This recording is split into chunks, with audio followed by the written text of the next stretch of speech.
그는 다시 세상으로 나아갑니다. 하지만 눈빛은, 마음은 이미 오래전 그 숲에 남겨졌는지도 모릅니다. 전쟁과 평화 함께 읽어갑니다.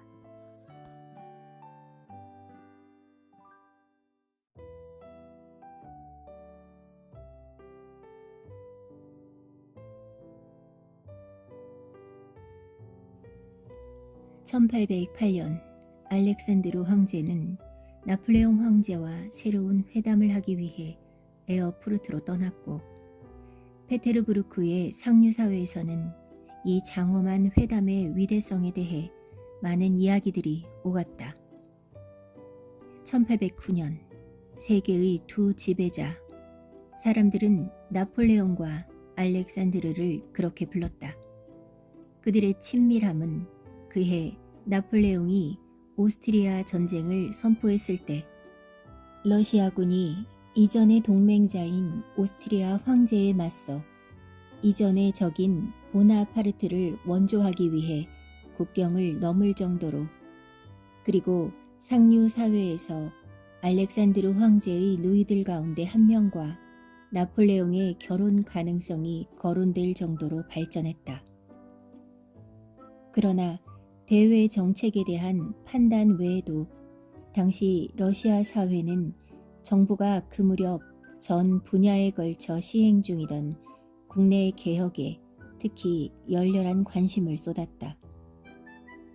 그러는 동안에도 삶은 건강과 질병과 노동과 휴식에 대해 저마다 중요한 관심사를 가진 사람들의 삶은 사상과 학문과 시와 음악과 사랑과 우정과 질투와 열정에 대해 저마다 중요한 관심사를 가진 사람들의 진정한 삶은 나폴레옹 보나파르트의 정치적 친밀함이나 적대감 밖에서, 온갖 잠재적인 개혁 밖에서, 또 그런 것들과 무관하게 여느 때처럼 흘러가고 있었다.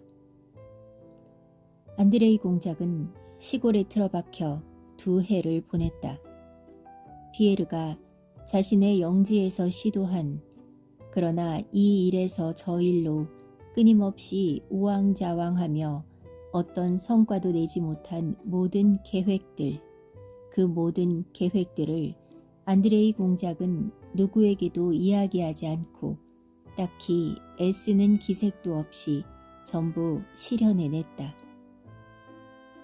그는 피에르에게 없는 실무적 끈기를 최고 수준으로 갖추었다. 그러한 끈기가 별다른 큰 활동이나 노력 없이 이를 추진해 나가도록 해주었다. 300명의 농노가 딸린 그의 한 영지에서는 농노들이 자유농민에 편입되고, 다른 영지에서는 부역이 소장료로 바뀌었다. 보구차로보에서는 산모를 도울 박식한 조산원을 그가 부담하는 경비로 초빙하였고, 사제도 봉급을 받으면서 농부들과 하인들의 자식들에게 읽고 쓰기를 가르치게 되었다.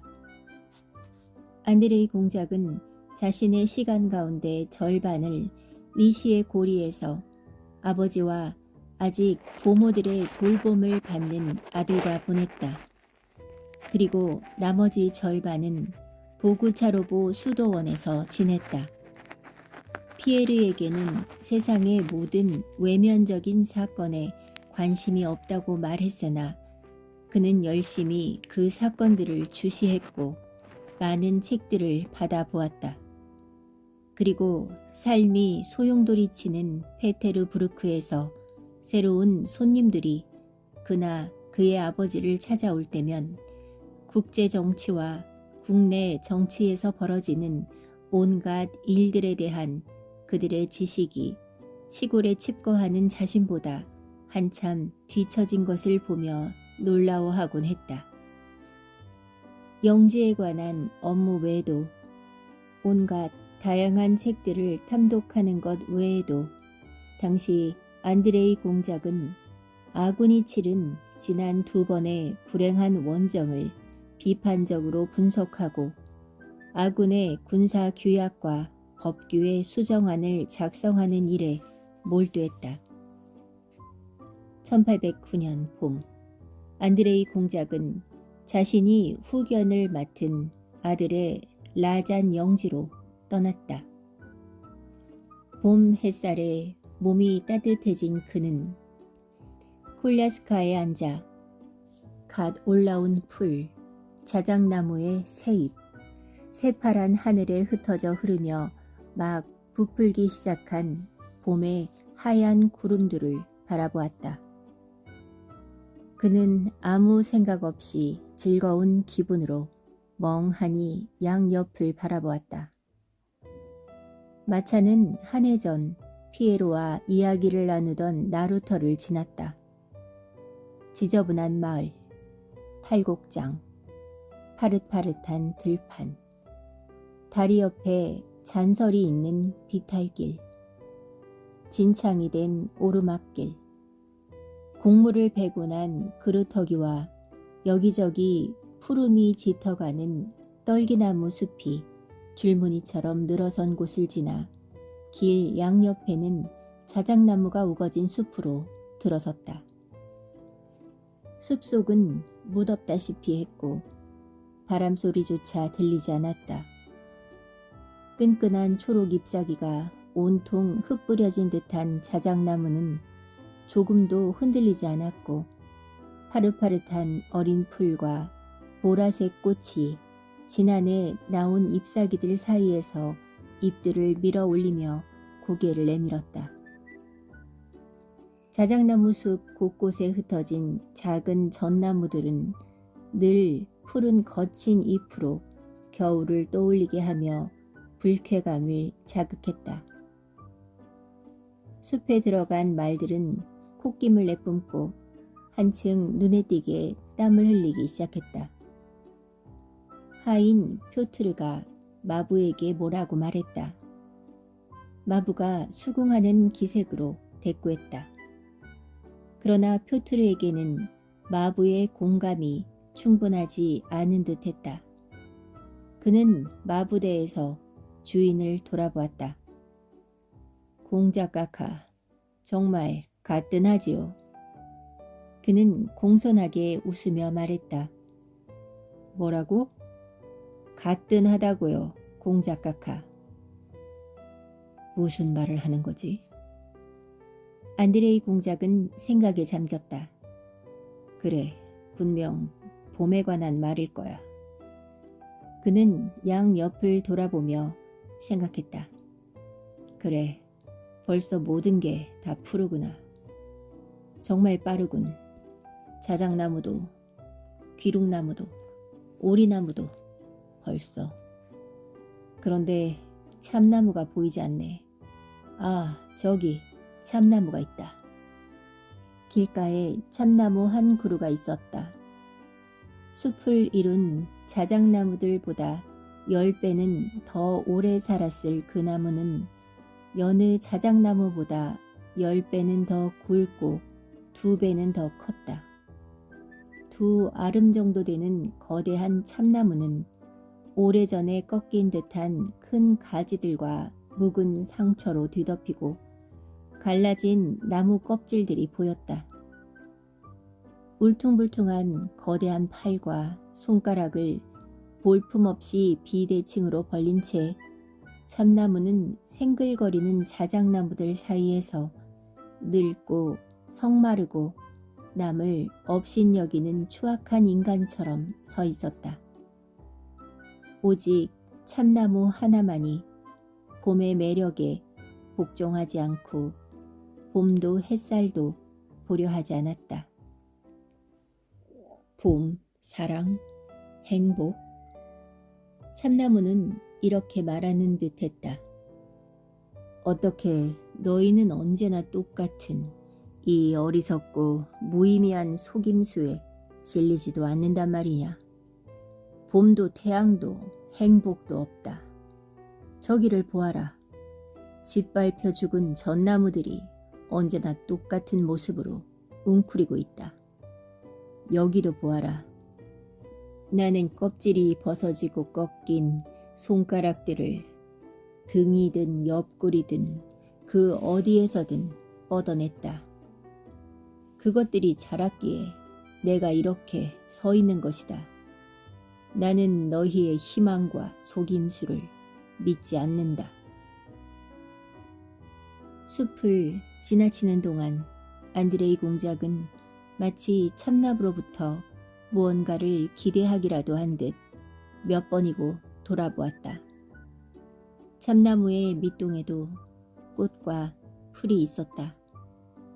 그러나 그 나무는 여전히 얼굴을 찌푸린 채 꼼짝도 않고 추하고 고집스럽게 그것들 사이에 서 있었다. 그래, 저 나무가 오라. 1000번이고 오라. 저 참나무가. 안드레이 공작은 생각했다.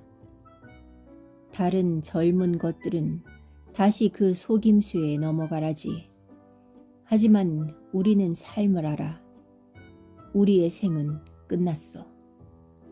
참나무와 관련된 일련의 새로운 생각들, 절망적이지만 서글프면서도 즐거운 생각들이 마음속에 떠올랐다. 그 여정에서 그는 자신의 모든 인생을 새롭게 곱씹다가 마음에 위안이 되는 이전의 절망적인 결론에 다다른 것 같았다. 이제 아무것도 시작할 필요가 없다는, 악을 행하지 않고 무엇도 두려워하거나 바라지 않으면서 남은 인생을 마저 살아야 한다는 결론에.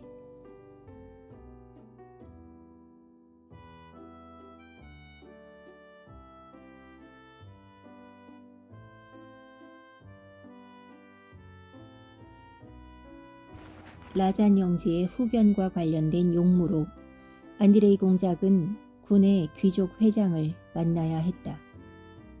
귀족 회장은 일리아 안드레예비치 로스토프 백작이었다. 안드레이 공작은 5월 중순에 그의 집으로 향했다. 봄도 이미 무더운 시기에 접어들었다. 숲은 어느새 완전히 옷을 입었고 먼지 투성이었다. 날이 어찌나 무더운지 물가를 지나칠 때는 물에서 헤엄을 치고 싶어질 정도였다. 자신의 용무와 관련해 귀족 회장에게 물어야 할 이런저런 것들의 마음을 뺏긴 안드레이 공작은 즐겁지 않은 표정으로 정원의 가로수길을 따라 로스토프가의 오트라드뇨의 저택으로 다가갔다. 오른쪽 나무들 너머에서 여자들이 즐겁게 외치는 소리가 들리더니 그의 콜야스카를 가로지르며 달려가는 아가씨들이 보였다. 맨 앞에서 콜야스카를 향해 뛰어오는 여자는 머리카락이 검고 매우 가냘픈, 이상하리만치 가냘픈 검은 눈의 아가씨로 노란색 꽃무늬 무명옷을 입고 하얀 손수건을 동여맨 차림이었다. 손수건 아래로 곱게 빗은 머리카락이 몇 가닥 흘러내렸다. 아가씨가 뭐라고 소리쳤으나 낯선 남자를 보자 눈길도 주지 않고 소리내어 웃으며 다시 뛰어갔다. 어째서인지 안드레이 공작은 불현듯 아픔을 느꼈다. 날은 너무나 화창하고 햇살은 너무나 밝고 주위의 모든 것들은 너무나 생기에 넘쳤다. 그런데 저 가냘프고 아름다운 아가씨는 그의 존재를 모르고 또 알고 싶어 하지도 않으며 자신만의 어떤 분명 철없는 것일 테지만 즐겁고 행복한 삶에 만족하고 기뻐한다. 그녀는 무엇에 그처럼 기뻐하는 것일까? 무슨 생각을 할까? 군대의 규약도, 랴잔의 소작 제도를 정비하는 문제도 아니겠지. 그녀는 무슨 생각을 할까? 그리고 무엇에 행복해 하는 걸까? 안드레이 공작은 자신도 모르게 호기심을 느끼며 스스로에게 물었다. 1809년 일리아 안드레이치 백작은 오트라드노예에서 이전과 다름없이 현의 거의 모든 사람들을 초대해 사냥, 연극, 만찬, 악단을 즐기며 지내고 있었다. 그는 새로운 손님에게 늘 그러듯이 안드레이 공작을 반기며 거의 강제로 자기 집에 묵게 했다. 늙은 주인 부부와 다가오는 명명일 때문에 노백작의 집을 가득 채운 손님들 가운데서도 최고의 귀빈들이 안드레이 공작을 상대한 그 따분한 하루 내내 볼콘스키는 모임의 또 다른 절반을 차지한 젊은 사람들 틈에 끼어 뭔가에 소리내어 웃고 즐거워하는 나타샤를 여러 번 흘깃거리며 그녀는 무슨 생각을 할까? 무엇에 저토록 기뻐하는 걸까? 하고 끊임없이 스스로에게 물었다. 그날 밤 새로운 곳에서 홀로 남게 된 그는 오래도록 잠을 이룰 수 없었다. 책을 읽고는 촛불을 껐다가 다시 초에 불을 붙였다. 안에서 덧창을 닫은 방은 후덥지근했다. 그는 필요한 서류가 시내에 있다고 우기면서 자기를 붙잡아둔 그 멍청한 노인. 그는 로스토프를 그렇게 불렀다. 그에게 화가 났고 그곳에 눌러 앉은 자신에게도 화가 났다. 안드레이 공작은 일어나 창문을 열기 위해 창가로 다가갔다. 덧창을 열자마자 마치 창가에서 오랫동안 조심스레 기다렸다는 듯 달빛이 방 안으로 쏟아져 들어왔다. 그는 창문을 열었다. 밤은 상쾌하고 여전히 밝았다. 창문 바로 앞에 한쪽은 검고 한쪽은 은빛으로 반짝이는 가지치기 한 나무들이 줄지어 늘어서 있었다. 나무들 아래에는 잎과 잎자루가 군데군데 은빛으로 빛나는 이슬에 젖은 싱싱하고 구불구불한 어떤 식물이 무성했다. 검은 나무들 너머 멀리 이슬에 빛나는 지붕 같은 것이 있고 그 오른쪽에 줄기와 옹이가 하얗게 반짝이는 크고 울창한 한 그루 나무가 있었다. 그리고 그 위 별이 거의 보이지 않는 봄 하늘에는 만올에 가까운 달이 떠 있었다. 안드레이 공작은 창턱에 팔꿈치를 괴었고 그의 시선은 그 하늘에 머물렀다. 안드레이 공작의 방은 중간층이었다. 그 위쪽에 있는 방에도 사람들이 있었고 그들은 아직 잠들지 않았다. 위에서 여자 목소리가 들려왔다. 한 번만 더. 위쪽에서 여자 목소리가 말했다. 안드레이 공작은 누구인지 금방 알아차렸다. 아니, 도대체 언제 자려고? 다른 목소리가 대답했다. 안 잘 거야. 잘 수 없어. 나도 어쩔 수 없는 걸. 자, 마지막으로. 두 여자의 목소리가 어느 곡의 끝부분을 이루는 한 소절을 부르기 시작했다. 아, 정말 아름다워. 자, 이제 자자. 끝났잖아. 넌 자. 난 못 자겠어. 첫 번째 목소리가 창가로 다가오며 대답했다. 옷자락 스치는 소리와 숨소리까지 들리는 것을 보니 창밖으로 완전히 몸을 내민 모양이었다. 달과 그 빛과 그림자처럼 모든 것이 잠잠해지고 돌처럼 굳어버렸다. 안드레이 공작 역시 우연히 그곳에 있게 된 것을 들킬까봐 살짝 움직이기도 두려웠다. 소냐, 소냐. 다시 첫 번째 목소리가 들렸다. 어머, 어떻게 잠을 잘 수 있니? 너도 봐, 얼마나 아름다운지. 아, 정말 아름다워.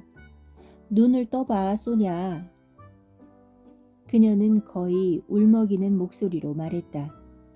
정말이지. 이렇게 아름다운 밤은 한 번도, 단 한 번도 없었어. 소냐는 마지못해 뭐라고 대꾸했다.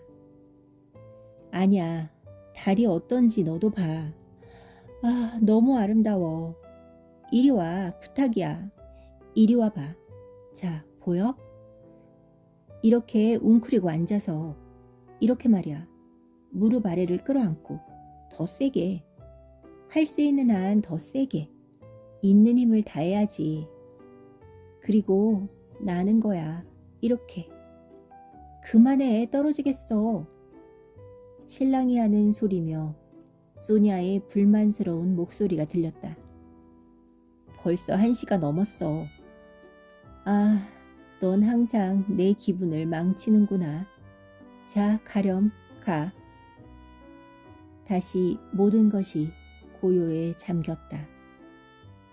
그러나 안드레이 공작은 그녀가 여전히 그곳에 앉아 있다는 것을 알았다.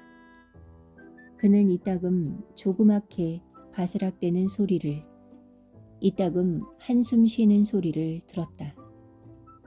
아, 이런, 도대체 이게 뭐람? 갑자기 그녀가 소리쳤다. 자라면 자야겠지. 그러고는 창문을 쾅 닫았다. 내 존재에 대해서는 전혀 신경도 안 쓰는구나. 안드레이 공작은 어째서인지 그녀가 자기에 대해 무슨 말을 하지 않을까 내심 기대도 하고 두려워도 하면서 그녀의 말소리에 귀를 기울인 것이다. 또 그녀야. 꼭 일부러 그런 것 같잖아. 그는 생각했다. 불현듯 마음속에서 그의 생활 전체와 모순되는 전혀 예상하지 못한 풋풋한 생각과 희망이 너무나 복잡하게 뒤얽히며 솟아올랐다. 그는 스스로도 자신의 상태를 이해할 수 없다고 느끼며 곧 잠에 빠져들었다.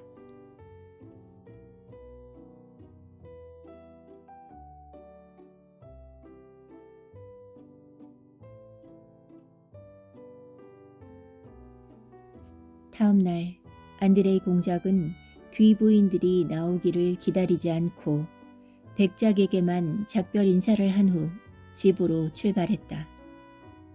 집에 돌아가던 안드레이 공작이 자작나무 숲에 늙은 옹이 투성이 참나무로부터 너무나 기묘하고 잊지 못할 인상을 받았던 그 숲에 다시 들어선 때는 벌써 6월 초였다.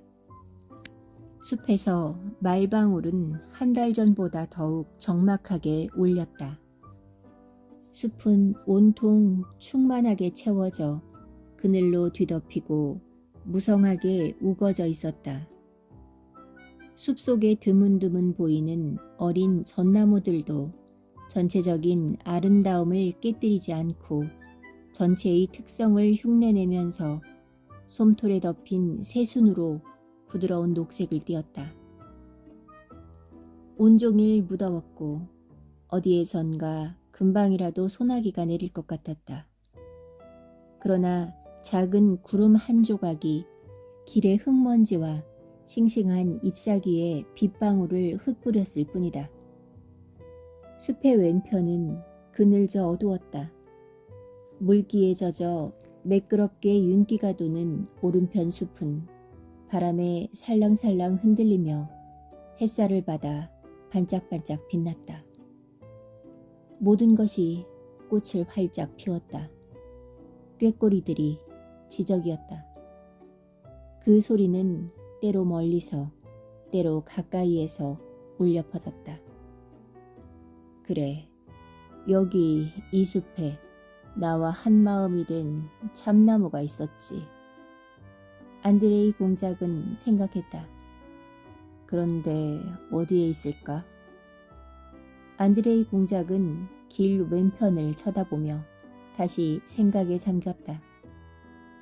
그러다가 무심결에 찾고 있던 참나무를 황홀한 눈으로 바라보았다.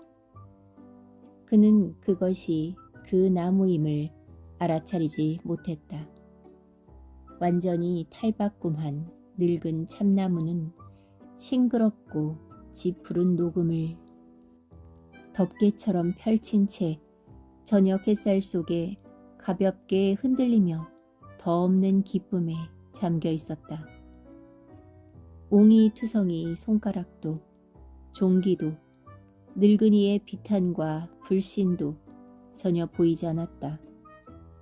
100년 된 딱딱한 나무 껍질을 뚫고서 싱싱한 어린 잎사귀들이 줄기도 없이 움트고 있었다.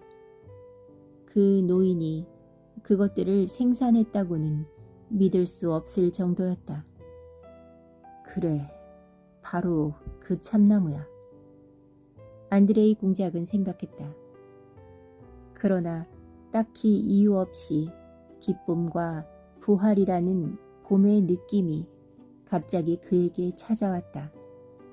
동시에 그의 생애 가운데 최고의 순간들이 불현듯 뇌리에 떠올랐다. 하늘이 드높던 아우스터리츠도, 죽은 아내의 비난하는 듯한 얼굴도, 나룻배 위에 피에르도, 밤의 아름다움에 감격하던 소녀도, 그 밤도, 달도, 그 모든 것이 갑작스레 뇌리에 떠올랐다. 아니야, 인생이 31살에 끝나지는 않아. 안드레이 공작은 불현듯 단호하게 결심했다. 내가 내 안에 있는 모든 것을 아는 것으로는 충분하지 않아. 모든 사람들이 그것을 알게 해야 해. 피에르도, 하늘로 날아오르고 싶어 하던 그 소녀도 다들 나를 알게 해야 해. 나의 삶이 나 혼자만을 위해 흘러가지 않도록.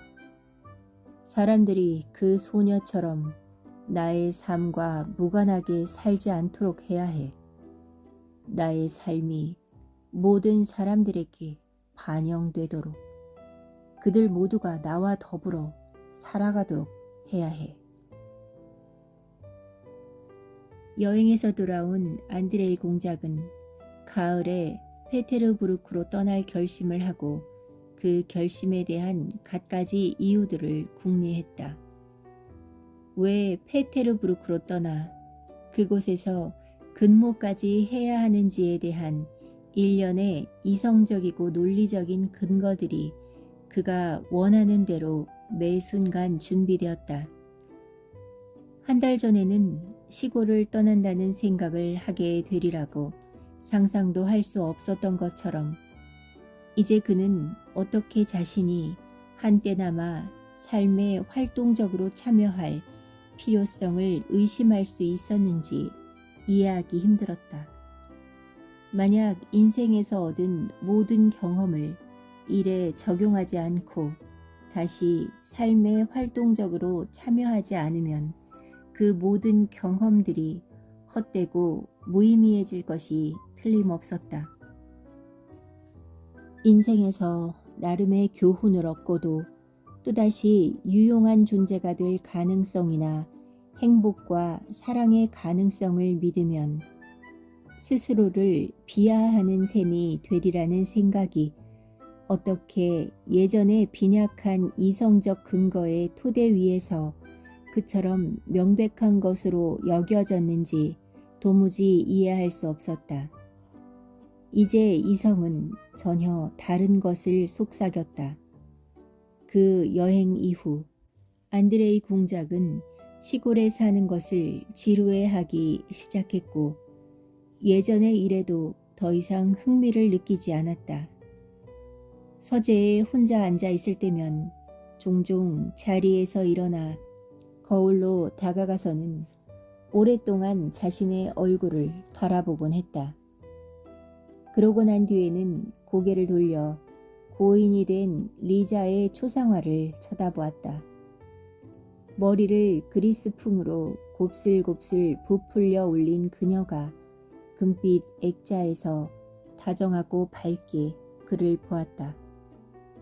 그녀는 더 이상 남편에게 예전처럼 무서운 말을 하지 않았다. 호기심 어린 눈으로 꾸밈없이 즐겁게 그를 바라보았다.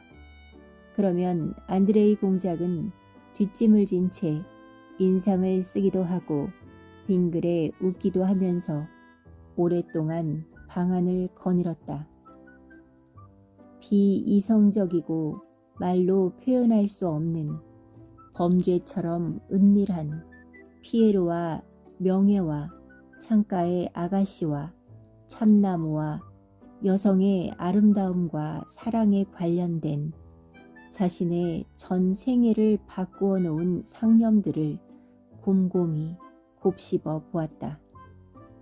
그리고 그런 순간에 누가 서재에 들어오면 그는 유난히 무뚝뚝하고 엄하고 단호한 태도를 취했으며 특히 불쾌할 정도로 논리적이 되었다. 그러한 순간이면 마리아 공작 영애가 들어와 이렇게 말하곤 했다. 오빠, 오늘은 니콜루시카를 산책에 내보내면 안 돼. 너무 추워. 그럴 때 안드레이 공작은 누이에게 유난히 무뚝뚝하게 대꾸했다. 날이 따뜻하다면 그 애도 로바시카만 입고 나가겠지. 하지만 날이 추우니 따뜻한 옷을 입혀야 해. 그런 옷은 이럴 때를 위해 고안된 거야. 춥다는 사실에서 얻는 결론은 바로 이런 것이지. 공기가 필요한 아이를 집안에 붙잡아 두는 게 아니야. 마치 마음속에서 일어나는 그 모든 은밀하고 비논리적인 내적 노동에 대해 누군가를 벌하기라도 하듯 그는 유난히 논리적으로 말하곤 했다. 그런 경우 마리아 공작 영애는 그러한 지적 노동이 어떻게 남자들을 메마르게 하는지에 대해 생각했다.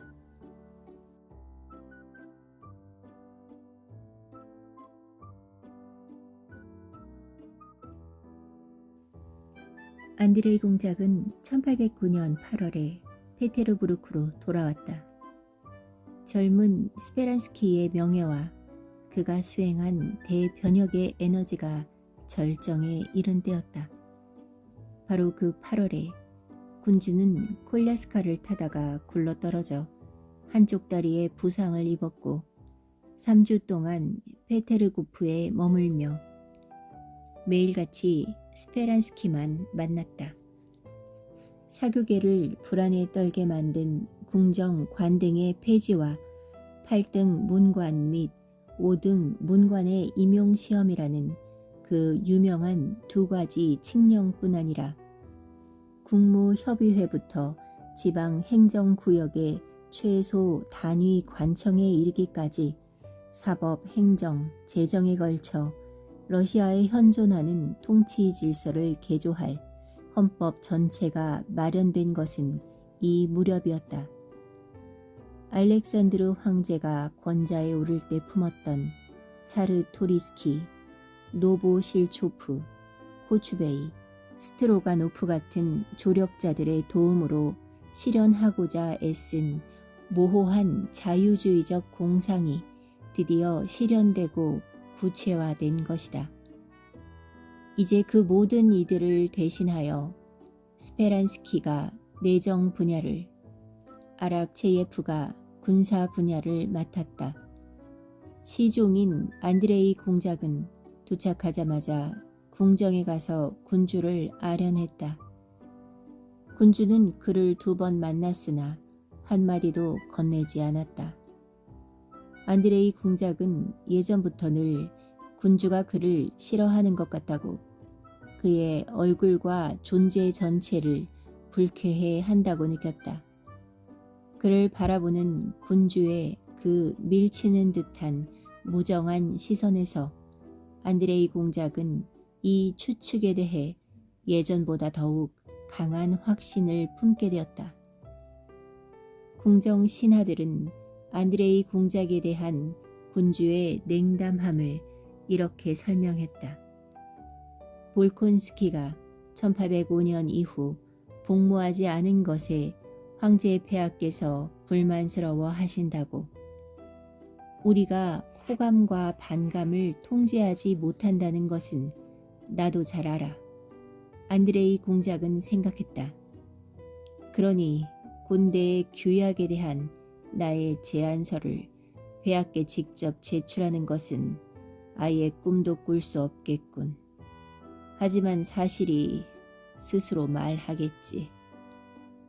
그는 아버지의 친구인 연로한 원수에게 제안서에 대해 말했다. 원수는 시간을 정하여 그를 다정하게 맞이해 주었으며 군주에게 보고하겠노라 약속했다. 며칠 후 안드레이 공작은 국방 대신 아락체 예프에게 출두해야 한다는 말을 들었다. 약속된 날 오전 9시 안드레이 공작은 아락체 예프 백작의 대기실에 모습을 드러냈다.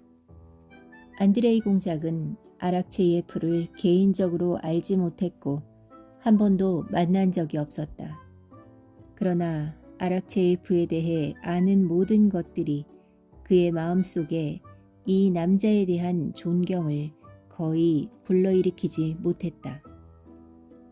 그는 국방 대신이고 황제 폐하의 신임을 받는 인물이야. 그의 개인적 자질은 마땅히 누구도 상관할 문제가 아니지. 내 제안서를 검토하는 일이 그에게 맡겨졌어. 따라서 내 제안서를 진척시킬 이는 그 사람뿐이야. 안드레이 공작은 아락체예프 백작의 대기실에 붐비는 유력한 인물들과 유력하지 않은 사람들 틈에서 기다리며 생각에 잠겼다. 안드레이 공작은 대체로 부관으로 근무해 오면서 유력한 인물들의 대기실을 많이 보았다. 그래서 그런 대기실의 온갖 특징들을 아주 잘 알았다. 아락체예프 백작의 대기실은 대단히 특이한 성격을 띠었다. 백작의 대기실에서 접견 순서를 기다리는 유력하지 않은 인물들의 얼굴에는 수치와 복종의 감정이 쓰여 있었다. 보다 관등이 높은 사람들의 얼굴에는 거북함이라는 한 가지 공통된 감정이 드러났다. 그 감정은 개인적으로 허물없는 사이처럼 구는 태도 아래 자신과 자신의 처지와 자신이 기다리는 인물에 대한 냉소 아래 감춰져 있었다. 어떤 사람들은 생각에 잠겨 이리저리 거닐었고 어떤 사람들은 소곤거리거나 소리내어 웃기도 했다. 안드레이 공작은 실라 안드레이차라는 별명과 아저씨가 가만두지 않을 것이다 라는 말을 들었는데 이는 아락체예프 백작을 가리키는 표현이었다. 한 장군은 그렇게 오래 기다려야 하는 것에 모욕을 느꼈는지 다리를 번갈아 꼬고 앉아 자조적인 미소를 흘렸다. 그러나 문이 활짝 열리자마자 모든 사람의 얼굴에는 순식간에 오직 한 가지 감정, 즉 두려움만이 떠올랐다. 안드레이 공작은 당직 장교에게 자신이 온 것을 한 번 더 보고해달라고 청했다. 그러나 당직 장교는 깔보는 듯한 표정으로 그를 바라보며 때가 되면 차례가 올 것이라고 말했다. 몇 사람이 부관에게 이끌려 대신에 집무실로 들어갔다가 나온 이후 굴욕감과 두려움 어린 표정으로 안드레이 공작에게 깊은 인상을 남긴 장교가 무시무시한 문 안으로 불려 들어갔다. 장교의 접견은 오랫동안 계속되었다. 갑자기 문 안쪽에서 병력 같은 불쾌한 목소리가 들리더니 얼굴이 창백해진 장교가 입술을 바들바들 떨며 나와 머리를 움켜잡고 대기실을 빠져나갔다. 뒤를 이어 안드레이 공작이 문으로 안내되었다. 당직 장교가 오른쪽입니다. 창가로 가십시오. 라고 소곤거리며 말했다. 안드레이 공작은 잘 정돈된 소박한 집무실로 들어갔다. 긴 허리, 머리카락을 짧게 깎은 긴 머리통, 굵은 주름, 갈색이 도는 흐릿한 녹색 눈동자 위에 찌푸린 눈썹, 축 늘어진 붉은 코를 한 40살가량의 남자가 테이블 옆에 있는 것이 보였다. 아락체예프가 안드레이 공작에게로 고개를 돌렸으나 그를 쳐다보지는 않았다. 당신의 청원은 무엇입니까? 아락체예프가 물었다. 아무것도 청원하려는 것이 아닙니다. 대신 각하. 안드레이 공작이 나직이 말했다. 아락체예프의 눈동자가 그를 향했다. 앉으시죠. 아락체예프가 말했다. 볼콘스키 공작. 저는 청원을 하려는 것이 아닙니다. 황제 폐하께서 제가 제출한 제안서를 각하께 보내셔서 친애하는 공작, 실은 당신의 제안서를 읽었습니다. 아락체예프가 끼어들었다. 그는 처음 몇 마디만 부드럽게 말했을 뿐 다시 그의 얼굴을 쳐다보지 않은 채 점점 불평과 멸시가 뒤섞인 말투로 빠져들었다. 새로운 군법을 제안했지요.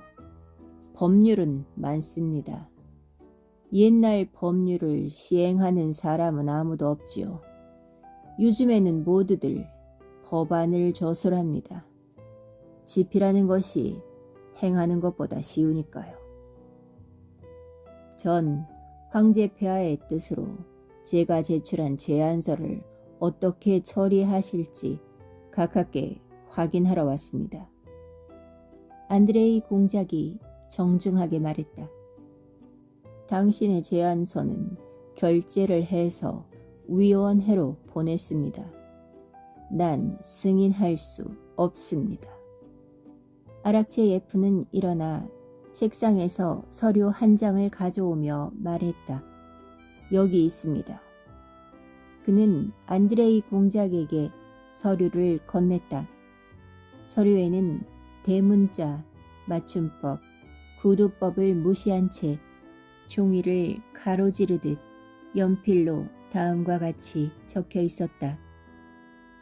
근거 없이 작성됨. 왜냐하면 프랑스 군법을 모방하여 베꼈으므로. 게다가 그 군법은 불필요하게 군 복무 규정을 벗어남. 제안서는 어느 위원회에 회부되었습니까? 안드레이 공작이 물었다. 군법위원회입니다. 공작을 위원으로 넣도록 제안해 두었습니다. 단 무급으로요. 안드레이 공작이 미소를 지었다. 바라지도 않습니다. 무급위원입니다. 아락체예프가 되풀이하여 말했다. 당신을 만나 영광이었습니다. 그는 안드레이 공작에게 고개 숙여 인사하고 큰 소리로 외쳤다. 어이, 다음 사람을 불러. 이번에는 누군가?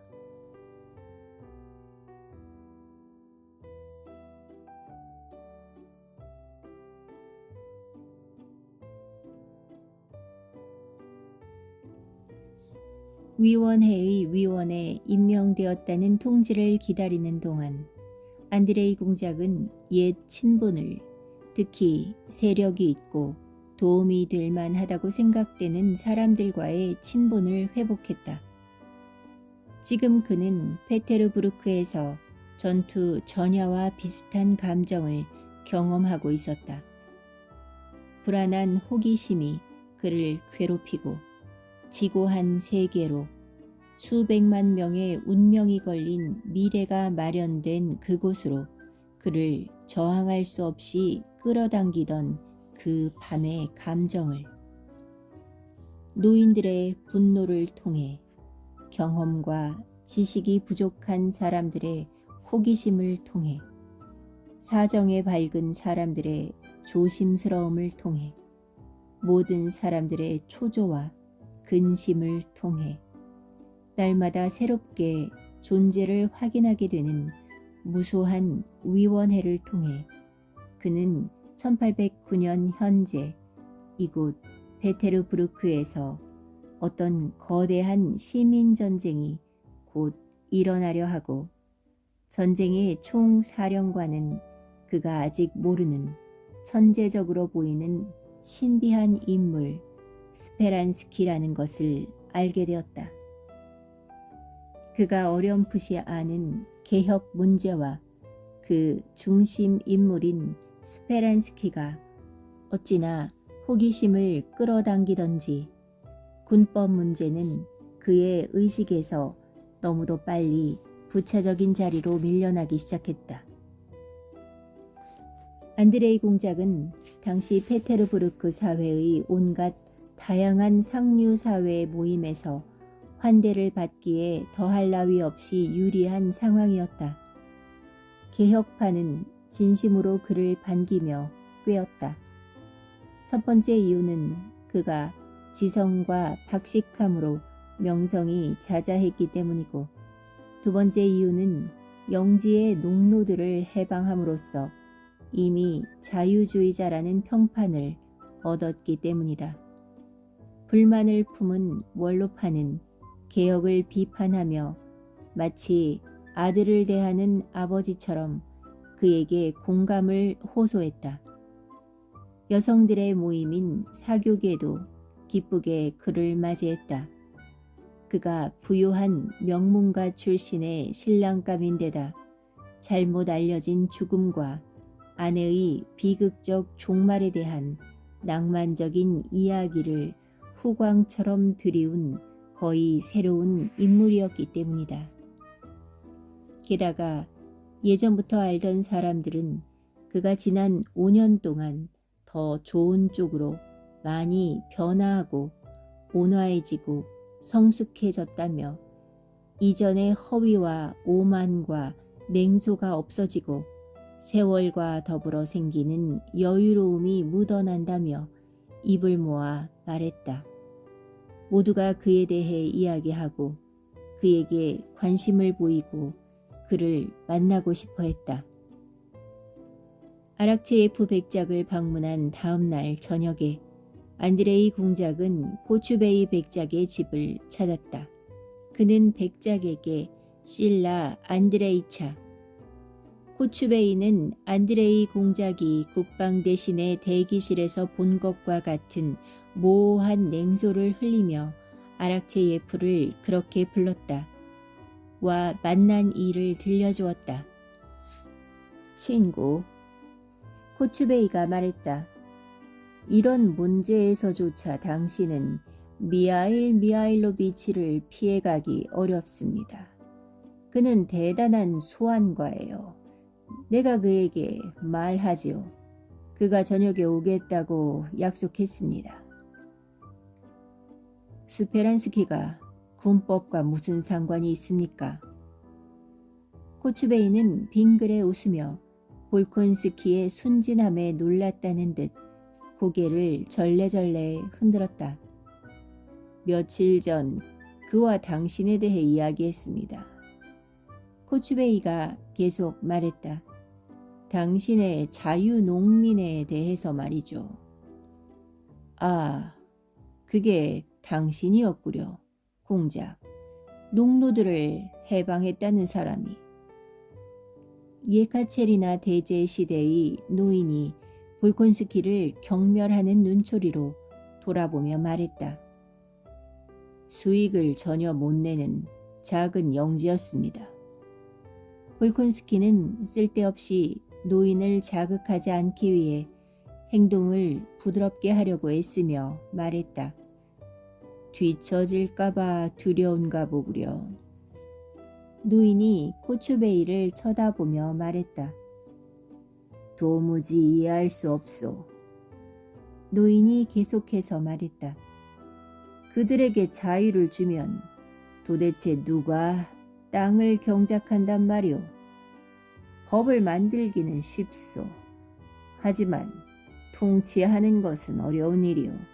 백작, 그것은 내가 지금 당신에게 물으려는 것과 똑같은 문제요. 모두가 시험을 치러야 한다면 누가 대신이 된단 말이오. 시험에 통과한 사람이겠지요. 코추베이는 다리를 포개면서 그를 돌아보며 대꾸했다. 프랴니치 니코프라는 사람이 내 밑에서 근무하고 있다오. 훌륭한 사람이고 황금 같은 인물이지. 하지만 60살이오. 과연 이 사람이 시험을 보러 가겠소? 네, 곤란하겠군요. 교육이 그다지 널리 보급되지 않았으니까요. 하지만 코추베이 백작은 말을 끝내지 않고 자리에서 일어났다. 그러고는 안드레이 공작의 팔을 잡고서 안으로 들어오는 사람을 맞이하러 갔다. 키가 크고 머리가 벗겨진 금발의 40살가량 된 남자로 이마는 훤히 드러나고 길쭉한 얼굴은 보기 드물게 기이한 흰색이었다. 안으로 들어온 사람은 파란 연미복을 입고 목에는 십자가를, 가슴 왼편에는 별 모양의 훈장을 달았다. 스페란스키였다. 안드레이 공작은 즉각 그를 알아보았다. 인생의 중요한 순간이면 그렇듯 마음속에서 무언가가 떨렸다. 그것이 존경인지 질투인지 기대인지는 그도 몰랐다. 스페란스키의 전체 모습은 그를 금방 알아보게 하는 독특한 유형을 띠었다. 어색하고 둔한 동작에 깃든 그 침착함과 자신만만함은 안드레이 공작이 살아온 사회의 어느 누구에게서도 본 적이 없었다. 반쯤 감긴 살짝 젖은 눈동자의 그 단호하고도 부드러운 눈길을 그는 어느 누구에게서도 본 적이 없었다. 아무것도 의미하지 않는 미소의 그 단호함.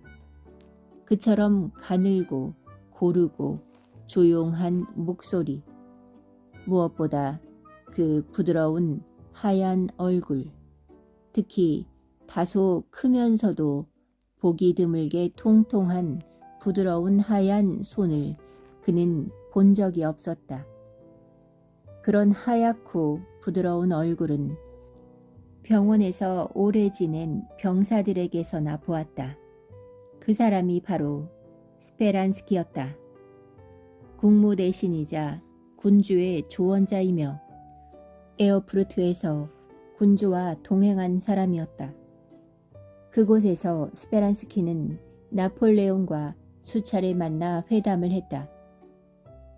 스페란스키는 이 얼굴 저 얼굴로 시선을 옮기지 않고 큰 모임에 참석한 사람들은 흔히 자기도 모르게 그러는데 말을 서둘지도 않았다.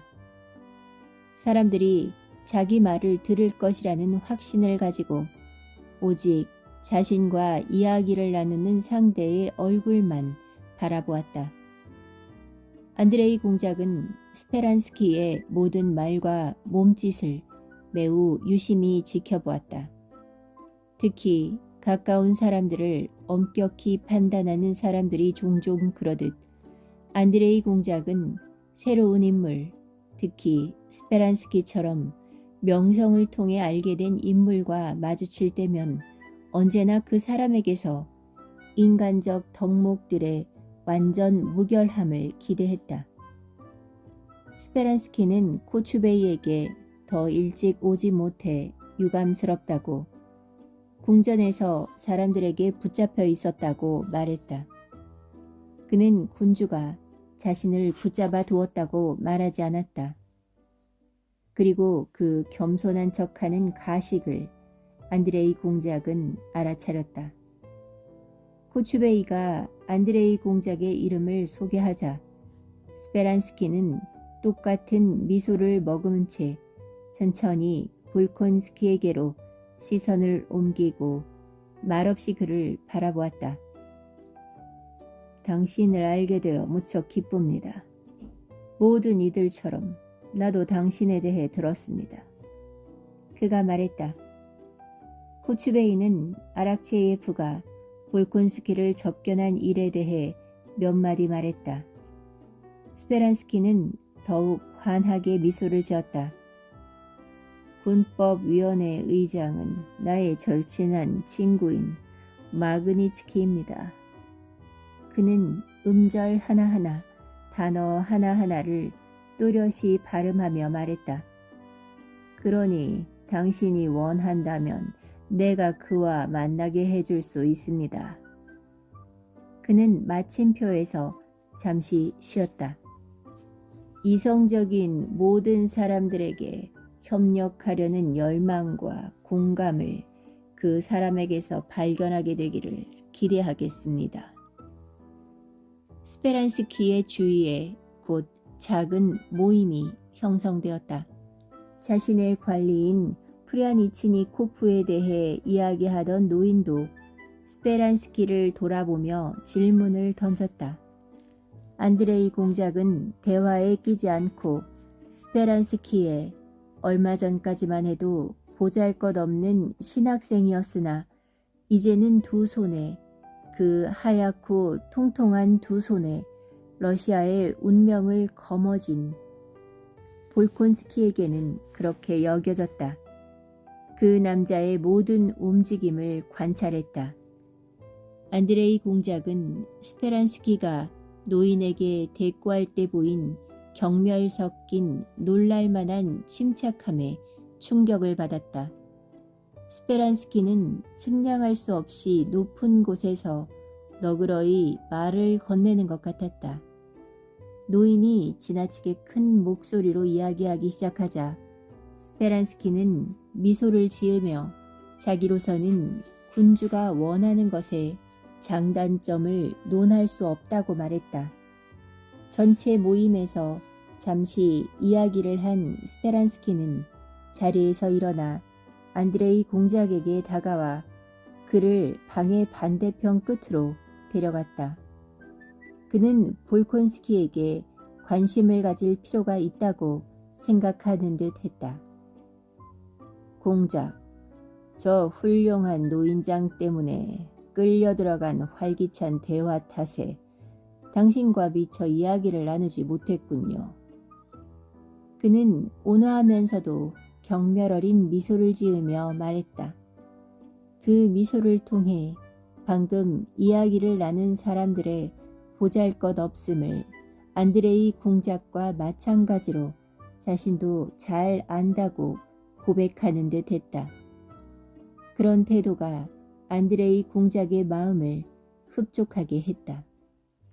난 오래전부터 당신을 알았습니다. 첫 번째, 당신이 농노들에게 한 일 때문이지요. 우리나라에서 첫 번째 사례입니다. 이 사례를 따르는 사람들이 더 많아지면 아주 바람직할 텐데요. 두 번째, 당신이 궁정, 관등에 대한 새로운 칙령에 분개하지 않는 시종들 가운데 한 사람이기 때문입니다. 그 칙령은 너무나 많은 소문과 악평을 불러일으켰죠. 네, 아버지는 제가 그러한 권리를 이용하는 것을 바라지 않으셨습니다. 그래서 전 낮은 관등부터 근무했습니다. 안드레이 공작이 말했다. 9세대 사람인 당신 아버님이 우리 시대 사람들보다 더 뛰어나신 듯합니다. 그 사람들은 그저 당연한 정의를 회복하려는 이 조치에 대해 거세게 비판하는데 말이죠. 하지만 제가 생각하기에는 그 비판들에도 근거가 있는 것 같습니다. 안드레이 공작은 자신이 감지하기 시작한 스페란스키의 영향력에 저항하고자 애쓰며 말했다. 안드레이 공작은 스페란스키에게 무엇이든지 동의하기가 불쾌했다. 그는 반박하고 싶었다. 평소 말솜씨가 능숙하던 안드레이 공작은 지금 스페란스키와 이야기하면서 표현에 어려움을 느꼈다. 그는 저명한 인물의 됨됨이를 관찰하는데 지나치게 몰두했다. 개인적 야망을 위한 근거일 겁니다. 스페란스키가 조용히 끼어들었다. 어느 정도는 국가를 위해서이기도 합니다. 안드레이 공작이 말했다. 무슨 의미인지. 스페란스키가 조용히 눈을 내리깔며 말했다. 전 몽테스키회 숭배자입니다. 안드레이 공작이 말했다. 그리고 군주제의 근본이 명예라는 그의 생각은 저에게 의심할 여지 없는 사실로 느껴집니다. 귀족 계급의 몇몇 권리와 특권은 그 감정의 보전을 위한 수단으로 생각됩니다. 스페란스키의 하얀 얼굴에서 미소가 사라졌다. 그러자 인상이 훨씬 더 나아졌다. 아마도 안드레이 공작의 생각이 그의 흥미를 끈 것 같았다. 당신이 그런 시각으로 이 문제를 본다면. 그가 입을 열었다.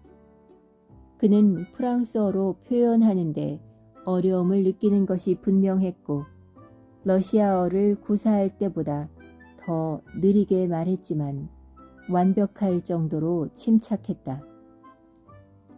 그는 명예, 즉 로네르는 근무 과정에 해악을 끼치는 특권으로 유지될 수 없다고, 명예, 즉 로네르는 비난받을 만한 행동을 하지 않는다는 부정의 개념이거나 칭찬과 그것을 표현하는 포상을 받기 위한 경쟁의 한 원천이라고 말했다.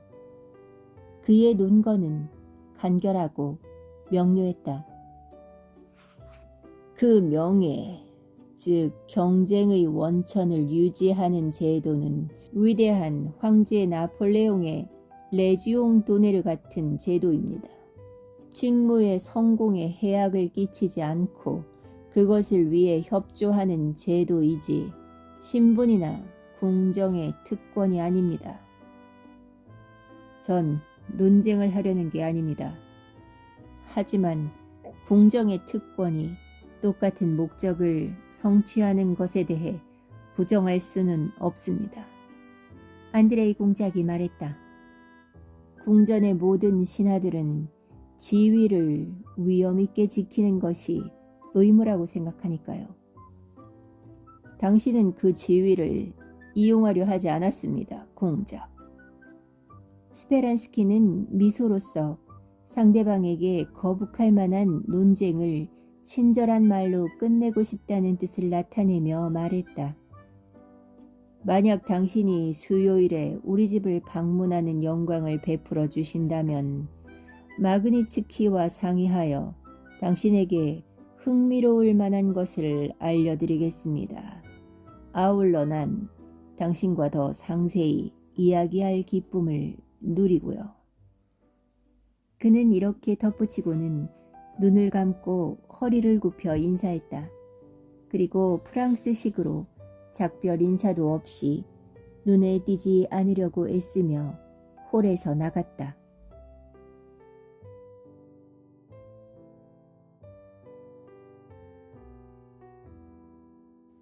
페테르부르크에 머물던 처음 얼마 동안 안드레이 공작은 은둔 생활에서 형성된 사유방식 전체가 페테르부르크에서 자신을 사로잡은 자질구레한 고민들로 인해 완전히 흐려진 것을 느꼈다. 저녁에 집으로 돌아오면 그는 시간이 정해진 4대까지의 불가피한 방문과 만남을 수첩에 기록해 두었다. 어느 곳이든 제 시간에 도착하기 위해 하루를 배치하는 생활의 메커니즘은 삶의 에너지를 상당 부분 앗아갔다. 그는 아무것도 하지 않았다. 심지어 아무 생각도 하지 않았고 또 미처 생각할 겨를도 없었다.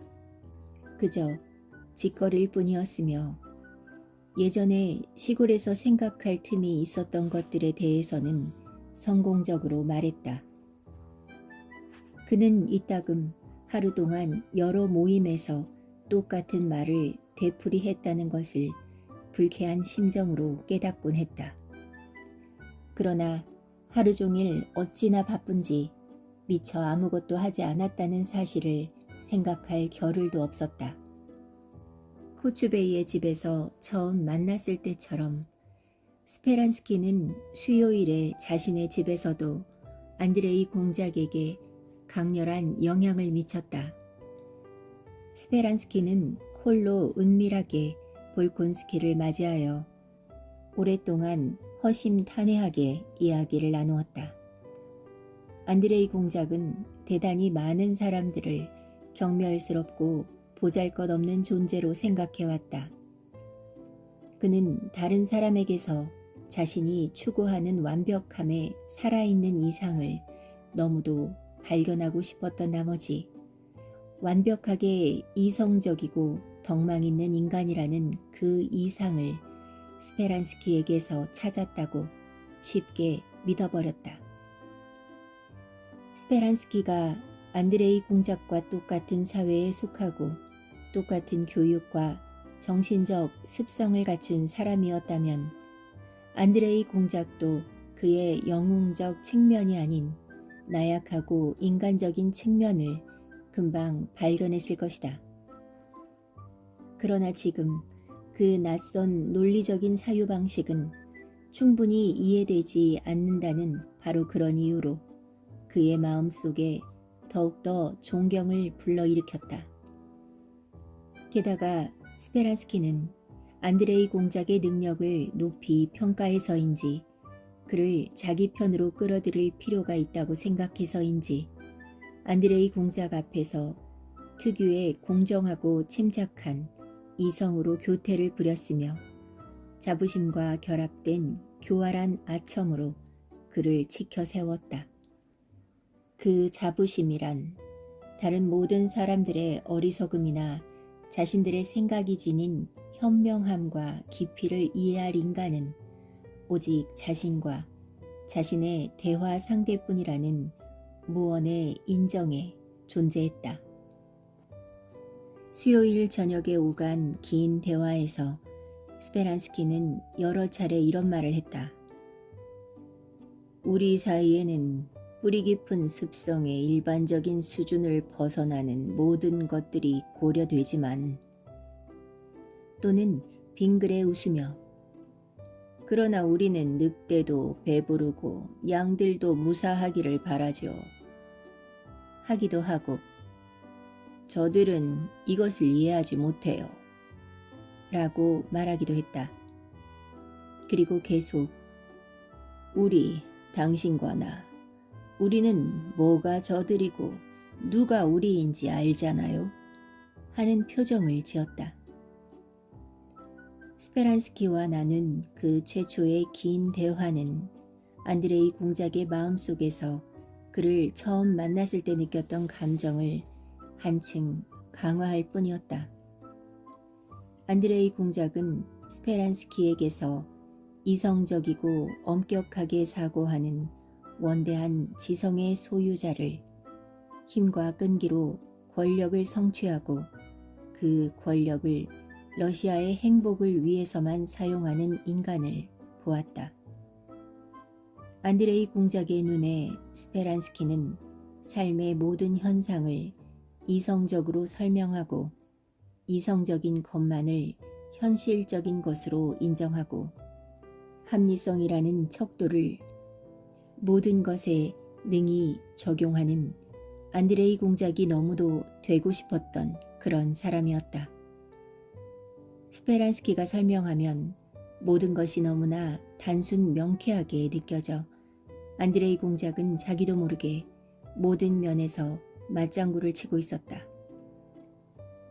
안드레이 공작이 이의를 제기하고 논박하는 경우에는 그저 일부러 독립성을 지키고 싶어서 스페란스키의 의견에 완전히 굴복하고 싶지 않아서였다.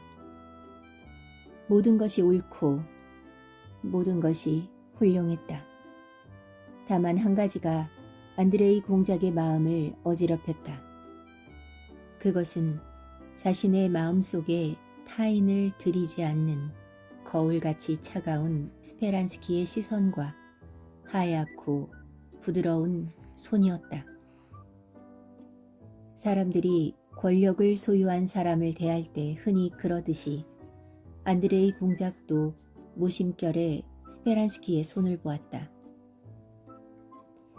거울 같은 시선과 그 부드러운 손은 어쩐지 안드레이 공작을 자극했다. 스페란스키에게서 발견한 인간에 대한 지나친 경멸, 그가 견해를 뒷받침할 때 끌어들이는 다양한 논증 방식이 안드레이 공작에게 불쾌한 인상을 주었다. 그는 비교를 포함하여 사유의 모든 도구를 사용했고 지나칠 정도로 대담하게 안드레이 공작에게는 그렇게 보였다. 이 도구에서 저 도구로 옮겨가곤 했다. 그는 실천적인 활동가의 기반 위에 서서 공상가들을 비판하고 풍자가의 기반 위에서 적수들을 비꼬며 조롱하고 엄격할 정도로 논리적인 태도를 취하고 갑자기 형이 상하게 영역으로 솟아오르기도 했다. 그는 문제를 형 이상하게 고지로 옮기고 공간과 시간과 사유의 정의로 옮겨가서 그곳으로부터 반박을 끌어내어 다시 논쟁의 토대로 하강했다. 안드레이 공작을 놀라게 만든 스페란스키의 지성이 지닌 주요한 특징은 대체로 이성의 힘과 합법칙성에 대한 확고부동한 믿음이었다. 안드레이 공작에게 흔히 떠오르던 상념, 즉 생각을 전부 표현하는 것은 불가능하다는 상념이 스페란스키의 머리에는 결코 떠오를 수 없는 것 같았고 자신이 생각하는 모든 것과 믿는 모든 것이 전부 허황된 것은 아닐까 하는 의심도 그에게는 결코 떠오른 적이 없는 듯했다. 그리고 스페란스키의 그런 독특한 사고방식이 무엇보다 안드레이 공작의 마음을 끌어당겼다. 스페란스키와 친분을 나누던 처음 얼마 동안 안드레이 공작은 언젠가 보나파르트에 대해 경험한 것과 비슷한 열정적인 환희의 감정을 그에게 품었다. 그가 사제의 아들이라는 상황, 많은 사람들이 그랬듯 어리석은 자들이 그를 성직자의 아들이니 사제의 애새끼니 하며 저속하게 경멸할 수도 있는 상황이 안드레이 공작으로 하여금 스페란스키에 대한 자신의 감정을 특별히 소중하게 대하고 자기 안에서 그 감정을 무의식적으로 더욱 키워나가도록 만들었다. 볼콘스키가 스펠란스키의 집에서 보낸 첫 번째 밤, 스페란스키는 법률제정위원회에 관하여 이야기를 나누던 가운데 법률위원회는 150년 동안 존재하면서 수백만 루블을 썼을 뿐 아무 성과도 내지 못했다고 로젠캄프는 비교법의 모든 조항에 라벨을 붙였을 뿐이라고 빈정거리며 말했다. 그리고 그게 전부랍니다. 그것을 위해 정부는 수백만 루블의 비용을 지불했죠. 그가 말했다. 우리는 원로원에 새로운 사법권을 부여하고 싶습니다. 하지만 우리에게는 법이 없어요. 공작. 그러니 이런 때에 당신 같은 사람들이 근무하지 않는 것은 죄입니다. 안드레이 공작은 그렇게 하려면 법률적 교양이 필요하고 자신은 그것을 갖추지 못했다고 말했다. 그것을 갖춘 사람은 아무도 없습니다. 그렇다면 당신이 바라는 것은 도대체 뭔가요? 그것은 당신이 안간힘을 다해 벗어나야 할 악순환입니다. 일주일 후 안드레이 공작은 군법제정위원회의 위원이 되었고 전혀 기대하지 않았지만 법률제정위원회에서 한 분과의 책임자가 되었다. 스페란스키의 요청에 따라 그는 당시 편찬 중이던 민법의 일부를 맡아 나폴레옹 법전과 유스티니아누스 법전을 참조하며 인권 항목 편찬을 위해 일했다.